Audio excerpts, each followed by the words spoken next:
Hello, I'm Hannah, and this is Hannah's Books, coming to you today after a bit of an absence. Vladimir Putin has said in the past that his two favorite authors are Dostoevsky and Tolstoy. Certainly, both authors gave the world amazing literature that's continued to resonate across the years. I have my doubts about whether Putin actually has read the works of either of these two authors, but perhaps he really has. I suppose one could see in Dostoevsky's belief in Russian nationalism a certain kind of support for Putin's goals, or perhaps even see early roots of the USSR. And perhaps if Putin actually did read War and Peace, he identified with Napoleon rather than any of the Russian characters, and decided to take him as a role model. I keep thinking about the fact that I decided months ago, as did several of you, to read War and Peace this year. Right now, it feels like terrible timing. Perhaps we're all just too stunned by all that's happening.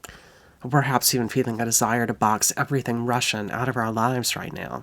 To pick up this book at this particular moment in history feels wrong. Still, it doesn't feel right to me to cancel this read-along. Tolstoy is not Putin, and Tolstoy's Russia is not Putin's Russia.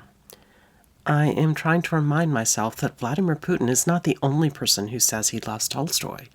Nelson Mandela said it too, saying specifically that War and Peace was his favorite novel, and that the character in command of the Russian forces was a model of humane and humble leadership. Quite the opposite of Putin. As Tolstoy writes, there's no greatness where there is no goodness, simplicity, and truth. Putin is not Tolstoy's follower, and Mandela was. Right now, I'm in the middle of reading an advanced reader's copy of Azar Nafisi's forthcoming Reading Dangerously. Nafisi is the author of Reading Lolita in Tehran, as well as The Republic of Imagination, my favorite of her books. In Reading Dangerously, she writes that great authors teach us how to question and expose dictatorial impulses.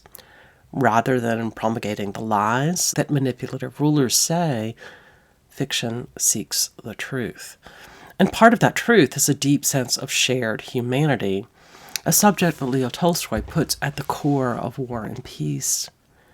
Tyrants dehumanize the people they seek to oppress, and at the same time, they try to make themselves something more than human. Great literature does the opposite, restoring the dignity of humanity to the oppressed and the fallibility of humanity to the oppressor. Or, as Nafisi writes, war by nature dehumanizes the enemy. Story gives the enemy a voice, forcing us to confront him as a human being, to look him in the eye. And through this process, we restore our own humanity. Nafisi reminds us that she isn't talking about the literature of resistance. She's specifically talking just about great literature and how it functions as resistance, no matter what its subject matter is. And right now, books are in great danger, more intensely than I think I've ever seen in my whole lifetime. Now is the time to read more. Consider how authors across the centuries and across the world with very different opinions put their imaginations in motion to open our hearts and minds. Still, there are books we might be ready for at different moments. As I continue to think about how these issues apply to Tolstoy, I would love to hear your thoughts. Do you feel you can read and discuss War and Peace right now? Can we make our peace with it? Would it be helpful, or would it be acceptable to delay the start date for a little while just to allow our reading to be less fraught than it might be right now? After a lot of thought, I think that is where I'm leaning. I don't want it to be a long delay, even though I suspect the current situation will not be comfortably resolved anytime soon, and that things are quite possibly going to get far worse. But perhaps a short delay might give us all some time to grapple with things a bit first. Please share your thoughts in the comments, especially if you have been planning to read along with us. Depending on what your feedback is in general, I was thinking a delay of just a week or two. And my goal, I think, will be to finish more or less on time. My plan is to follow Yiyun Li's 85-day reading schedule, almost 3 months, but not quite, which I will try to remember to post below for those of you who are hoping to join in. So if we wait a week to start, we'll still finish at the end of May. How does that sound? Well, before I wrap up, I want to share a poem with you by an author born in the Soviet Union in what is now the Ukrainian city of Odessa. Ilya Kaminsky is now American. In fact, Kaminsky's Jewish family left Ukraine in 1993 to escape anti-Semitism. He's been quite vocal on Twitter in support of Ukraine. He's also deaf and a poet. I may have talked about him before on this channel. His first book, Deaf Republic, was a finalist for the National Book Award, and the American Academy of Arts and Letters compared his poems to the works of Marc Chagall, saying that their abstraction only makes everyday reality that much more indelible.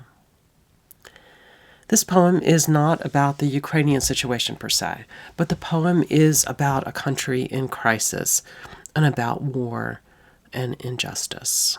And it's called We Lived Happily During the War. We lived happily during the war. And when they bombed other people's houses, we protested, but not enough. We opposed them, but not enough. I was in my bed. Around my bed, America was falling. Invisible house by invisible house by invisible house. I took a chair outside and watched the sun.